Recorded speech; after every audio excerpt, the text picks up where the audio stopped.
So we're going to open up in Matthew chapter 1 today. And if you've been following with us in the reading plan, that's actually where the first passage started. We started in the genealogy of Jesus. And, for most people, I don't know about you, but I often kind of skip or skim those sections because they just look like a long list of names.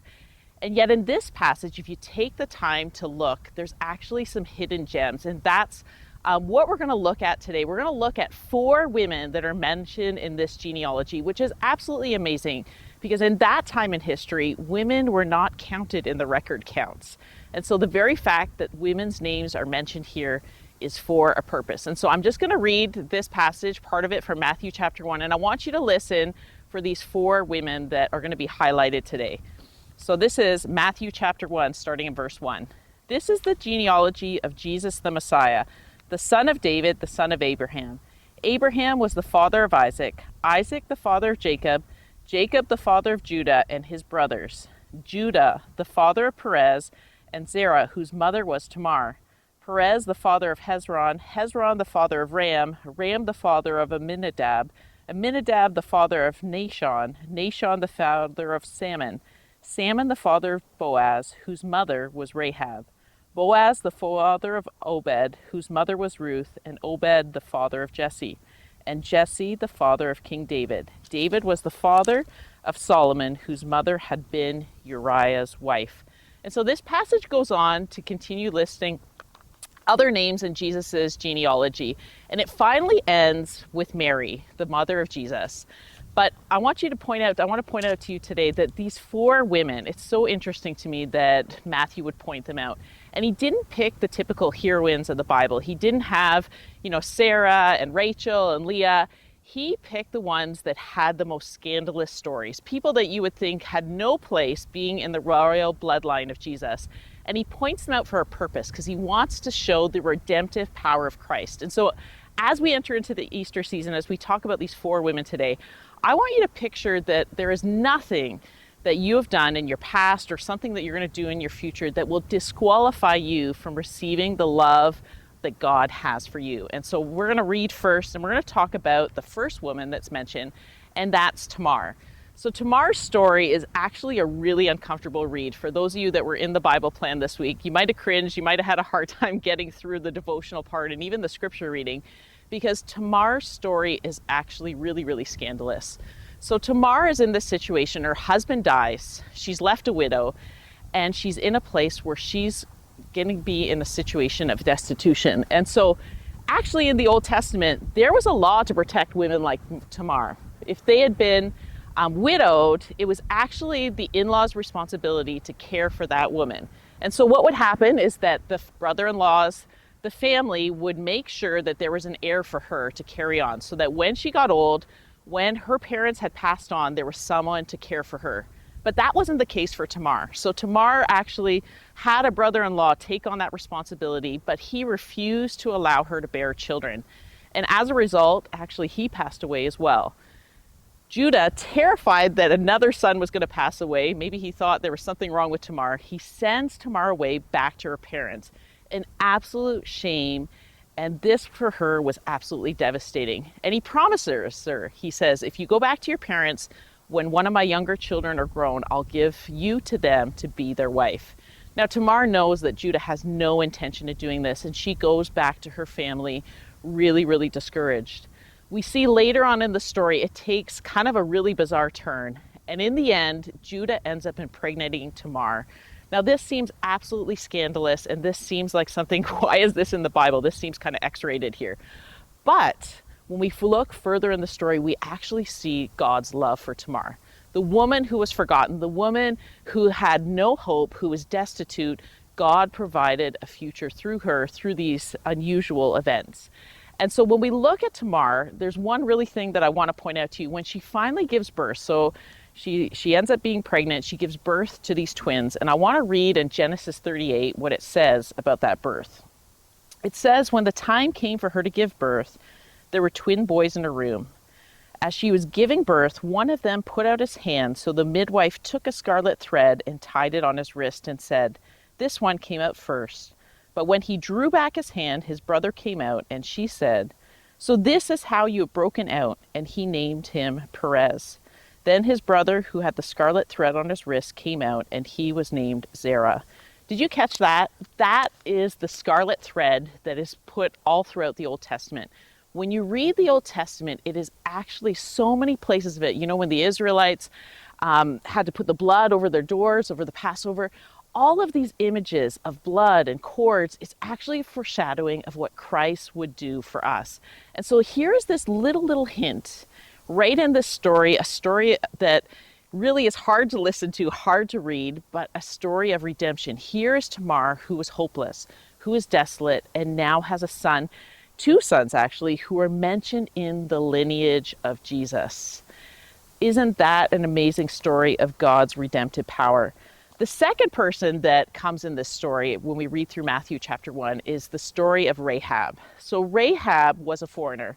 She was a prostitute, not a great background, not a great person or story that you want to highlight in the royal line of the Messiah. And yet Matthew chooses her as well. And so Rahab, we know her from the story of Jericho. She was a prostitute in the city, and when the spies had come into the city, they had to hide quick because they were discovered. And Rahab hid them in her roof, and she spared their lives. She made the choice, risking her life and risking the lives of her family for people that she didn't even know. She heard the stories about the Israelites. She had heard about the miracles that the God of the Jews had done, and yet she made this choice to put her life at risk. As a result, this is what the spies said to her. They promised in return to spare her life, but only on one condition, and this is what they say in Joshua 2. Now the men had said to her, "This oath you made us swear will not be binding on us unless we enter the land you have tied this scarlet cord in the window through which you let us down, and unless you brought your father and mother, your brothers, and all your family into your house."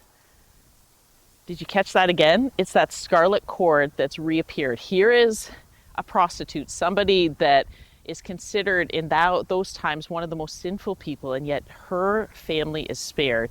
She puts the scarlet cord in the window, and the destruction passes her by. And this is such a beautiful picture of what Jesus has done for us, that when we have come to him with our brokenness, when we come to him with our past that maybe doesn't look pretty, that Jesus passes over our sin because it's what he has done for us. And so this is an amazing sign of how Jesus redeems our life. And so it actually goes on to say in Joshua 6, as this story closes, it talks about how Rahab spent the rest of her life in the Israelite community.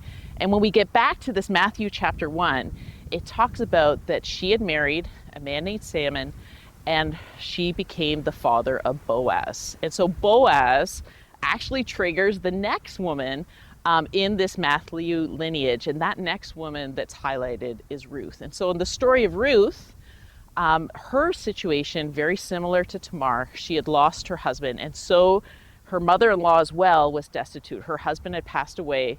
And so that Jewish law that said that the in-laws should take care of Ruth, they weren't able to do that because there were no more sons to give Ruth to as a wife. And so Ruth is in this situation where Naomi says to her, go back to your own people. You're young enough. Maybe you'll marry again. Just leave me. My God will take care of me. You must go. But Ruth knew. Here was her mother-in-law. She was destitute. She didn't have a husband. She had nothing. She was old. She couldn't do the work to feed herself and care for herself or care for her household. And Ruth made the choice of loyalty and faithfulness. She gave away her future. She gave away the hope for a better tomorrow to be loyal to Naomi. And we see in this story, God honored that heart of Ruth. And so Ruth, ended up gleaning in a field. So in those days, the poorest of the poor, they would go into the fields of people that were wealthy, and they would just collect the leftovers. So Ruth found herself collecting the leftovers in the field of a man named Boaz. When she goes back and tells her mother-in-law is ecstatic because Boaz is actually part of their family line, and he could redeem Ruth. And so the story ends in such a beautiful way that Ruth ends up finding a husband. Naomi's taken care of. Everybody has a happy ending, and Ruth has the honor as a foreigner. Even though she didn't belong to the Jewish community, her name is also written in the royal lineage of Jesus. And so this is powerful that it doesn't matter what your background, it doesn't matter where you come from, it doesn't matter what you've experienced, but that God can use you for his kingdom. And so Ruth then would be part of the lineage of David. So it goes, as we go through that Matthew account, it talks about the people that would come next, and it comes into David. And this comes to the very last woman that's mentioned in this Matthew passage. And they actually don't mention their name, Bathsheba, but we know that it's Bathsheba because it says it's the wife of Uriah. And this story as a woman really breaks my heart. So we have Bathsheba, and she seems like a wonderful wife. She loves her husband. Her husband's loyal to the kingdom. He's loyal to his family. And yet something happens. Something is done against Bathsheba that destroys her world. Her husband's away at battle, and she's having a bath on her own, not doing anything wrong. And King David is taking a walk on his roof, and he sees her, and he sees something he wants. He lusts after Bathsheba, and he calls for her to come to him. Now here's this woman. She's married. She has a husband, and yet in those days, what could she do? She couldn't say no to the king. And so David sent her away, probably thought that his sin would never be found out, and that was it. And yet God didn't allow his sin to be hidden. Within a short time, it was discovered that Bathsheba was pregnant. And David now is in a panic. He's trying to cover up his sin. And so he brings her husband back from the battlefield and tries to encourage him to go home. And he gets the husband drunk and tries to send the husband home, hoping that the husband will sleep with his wife so that his sin can be covered up. And Uriah was so loyal to David and his army. He said, I won't go home and sleep with my wife when my soldiers and my men are at battle. And so David, this lust and this fear of being discovered leads him to become a murderer. He then sends Uriah to the front of the battle where he's killed. And so this story is incredibly painful. If you can imagine, Bathsheba had this experience that was not something that she wanted, but was forced upon her. Then her husband is now dead, and now she has this baby, this shame that she has to carry. David brings Bathsheba into his palace, and Nathan the prophet comes before him and points out his sin. God spoke to Nathan and revealed to him the injustice that was happening. Now at this point, David can't go back. Uriah is dead.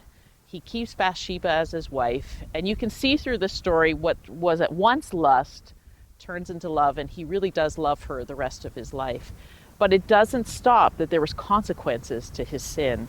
So the Bible talks about that Bathsheba and David, they actually lost that child that they had through that situation. And yet through this, God still loved Bathsheba. God gave her an heir. God gave her Solomon, which would be the wisest man that ever lived. And Solomon actually is listed in this lineage that led to Jesus Christ. And so here's this woman, things that happened to her was not what she had wanted, not what she had expected, and yet God still showed his love to her. So much so that something that was hidden and shameful that nobody wanted to talk about, God allowed her name to be remembered for generations to come. And I want to encourage you today. I think there's a lot of people that might be watching today, and you would say, Pastor Sonya, there's things that have happened to me in my past. There's things that have been done against my will. There's things maybe that I've done that I regret. And I wonder if God can use me. I want to tell you today, when you read Matthew chapter 1, to go back this week and read the names of those 4 women and know that it doesn't matter what's happened in your past. It doesn't matter what you've experienced, that Jesus died on the cross. As we celebrate Easter, we're not celebrating a Jesus that's on the cross. We celebrate a Jesus that is resurrected, that died and rose again to set us free and restore us to the Father. All of these 4 women are beautiful pictures of redemption. And I want to encourage you today, whoever you are watching, that there is nothing that you've done that God cannot redeem, that God cannot set you free from. And he has a plan for you, just as he did for these 4 women whose lives were totally messed up, totally looked hopeless. He had a plan for them, and he has a plan for you.